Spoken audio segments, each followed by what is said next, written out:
Welcome back, guys. Happy 4th of July. I got my Conklin recipe here for my 70 acres down by Dad's house. We're gonna hopefully get this one done here shortly. And yeah, should be fairly straightforward. Boron, manganese, zinc, 31818, and sugar. Nothing too extraordinary, but we'll get it done here. 60 degrees now.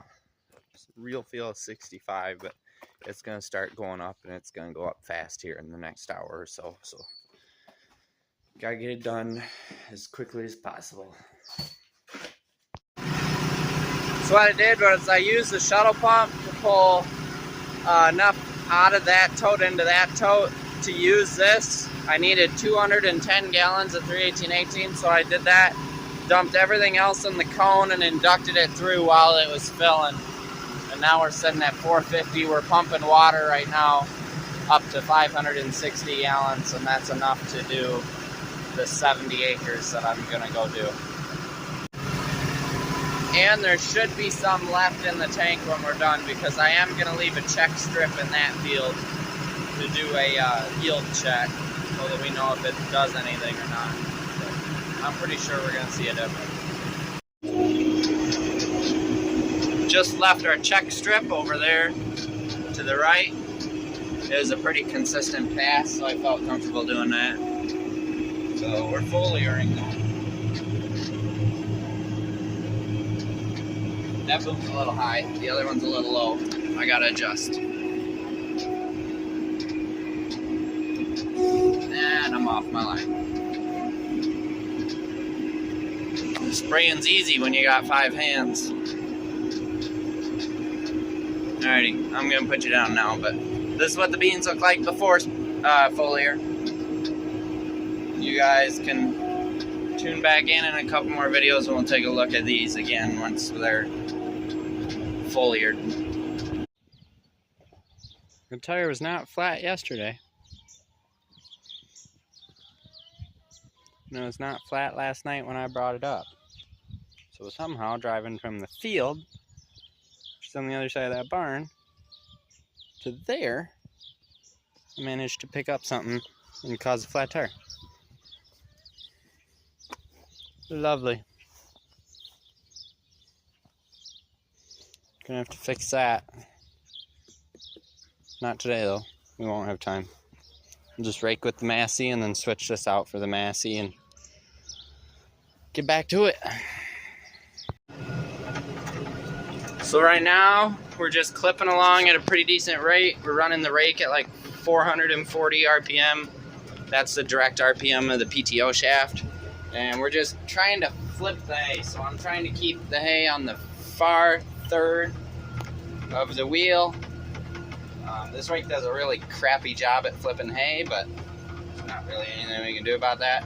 The most ideal thing to use in this case would be like a little 2-wheel wheel rake, but we still have our wheel rake, but it's in really bad shape and needs a lot of work before it can see the field again. That's why we bought this one. But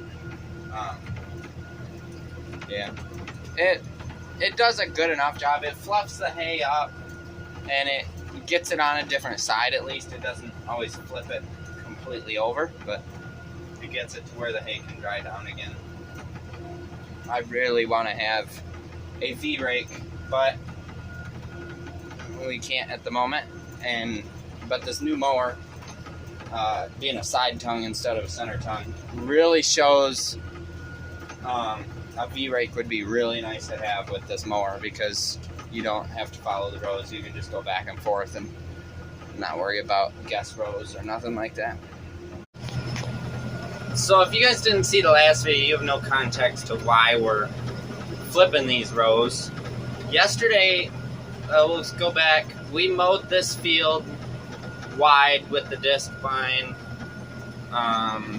Monday night, I think. And then we just let it set, because we've had a heck of a time getting this field to dry in the past. This is almost straight alfalfa now because of, I don't know what made the grass die, but it did. And so first cutting we raked and raked and raked and raked and kept doing this job until it finally dried. Well, this time we just left it wide. We didn't want to bring the tedder out because we think the tedder is part of our problem. All it does is bunch the hay up.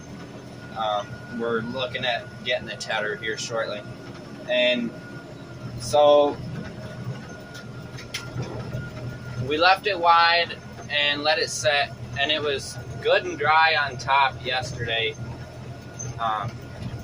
late morning, and it just had a little bit of moisture underneath, like not much at all. So I was like, well, we'll rake it up and then it'll dry in a couple hours and we can bale it. And it did dry to where we could bale it, but then at about 6 o'clock yesterday, it went completely overcast, got really humid, and I guess it absolutely poured about 30 miles east of us. Just complete loss of vision in front of you conditions while driving.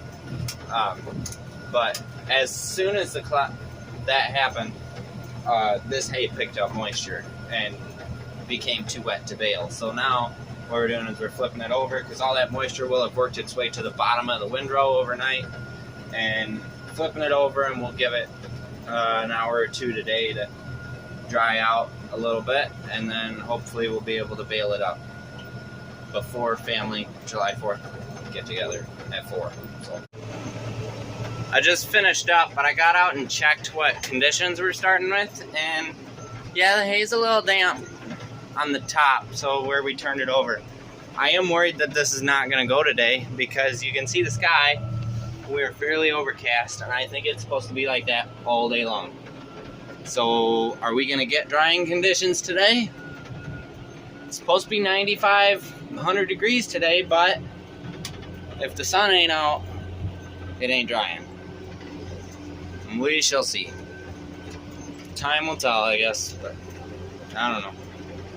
I guess I'm not going to be in a big yank to unhook the rake. Well, it made me a little nervous seeing how very little or no dew we had this morning. There is a 40% chance of rain at 1 and a 55-60% chance of rain at 5. So usually when you don't get a dew, you're going to get rain. So there's pretty likely chance that we're about to see some precip here today. No drying conditions today. Tomorrow's supposed to be full sun and 95, 100 degrees too. So maybe we flip it again tomorrow and bale it.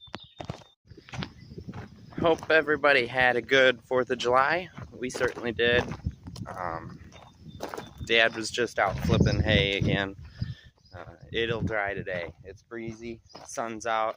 It's already 100 degrees and it's just barely noon. So sadly we don't have the parts for this yet. 4th of July did put a damper on part deliveries, but this is a pretty minimal project. What I'm really wanting to get knocked out is this grain cart, which the poly is coming today, or should be. If not today, then Monday. And we can at least get the liners put in and then start putting that auger back together. And I started working on these doors, and no amount of heat seems to be working, even just trying to get these bolts out. I have one of them in the shop right now, and I cut the bolt off, and I've been pounding and pounding on it. I heated the collar up, and there's a weird, like, sleeve in there, so you can heat this up. I can't get heat on that sleeve, so it's kind of hard to get it where it'll break loose, and I can't even get the bolt to pound out. So at this point, I am very seriously leaning towards putting these back in and welding these shafts back together, because that honestly seems like the easiest and most effective solution. It's 2:45 now.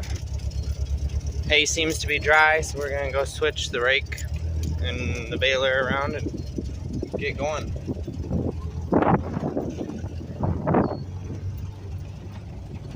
Hopefully it don't take too long. We're chugging along. Got just over 500 bales done now.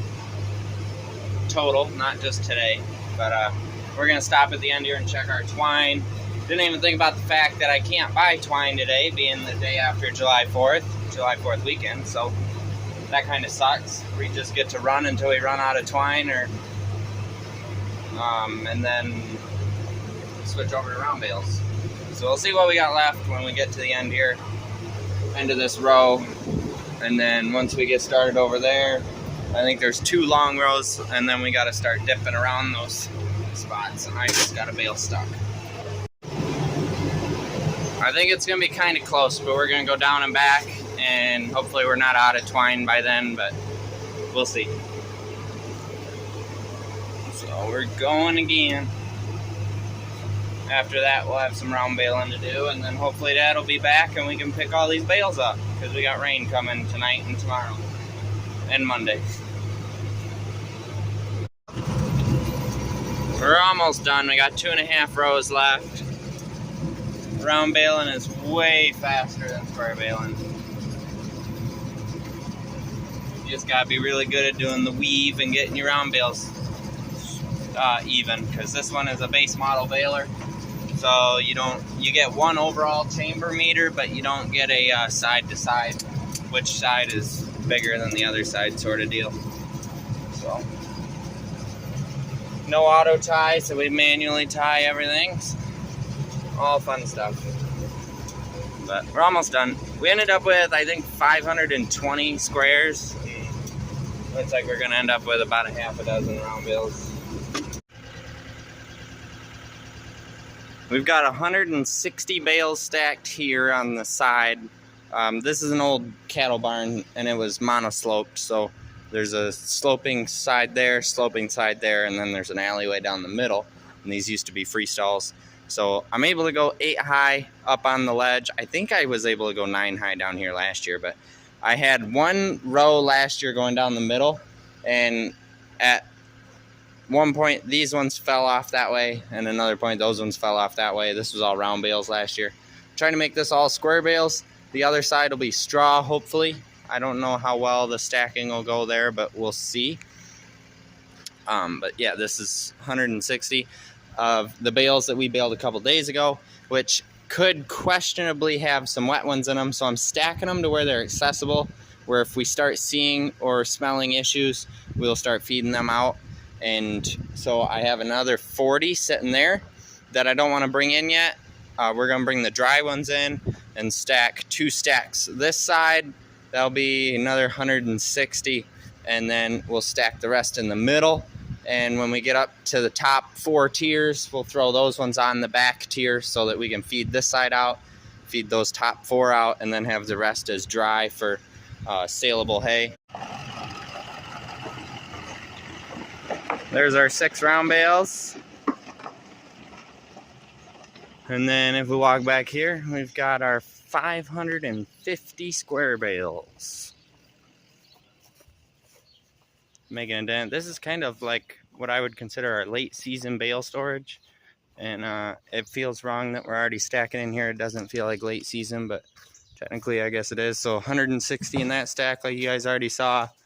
And didn't work out as I planned on the other side. I couldn't actually get all the way around. My tail was hitting these bales, so we kind of stacked on an angle and didn't go as high because they weren't as sturdy. But we wedged some straw bales up in between there, because that one you can see is already splitting. I think a lot of it has to do with sitting on pallets. It makes those stacks uneasy. But we're talking about maybe hammering out the slope at least on this side, maybe even on this side, so that we can just go right along the wall and like 4 wide and then come off. But that's what we got for now. And these 40 here are kind of wet. We're talking about taking them to the local hay auction right away. I mean, they don't feel terrible, but that grass, that leaf matter in there is kind of spongy a little bit. But so we got 550 total in here. Pretty good, I'd say.